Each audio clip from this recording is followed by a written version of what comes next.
If you want to get rich, then start investing money now in the growth stock and dividend stock as well, but don't try to make money overnight because one day the Bill Gates asked Warren Buffett that your strategy is very like not good, like buy the stocks at the lower price and then wait to get it up.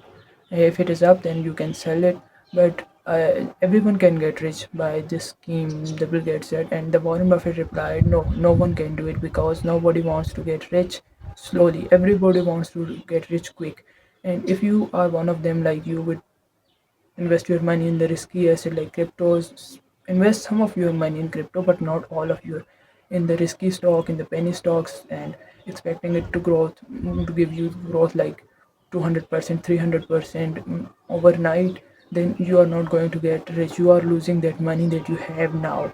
So invest in the stocks that can give you small benefit but less risky, and manage your portfolio, manage your risk, um, so that you can get rich as well. Start investing money. If you do not know anything about investment, then invest in the mutual funds and give your money to some of the expert who know how to make money from money.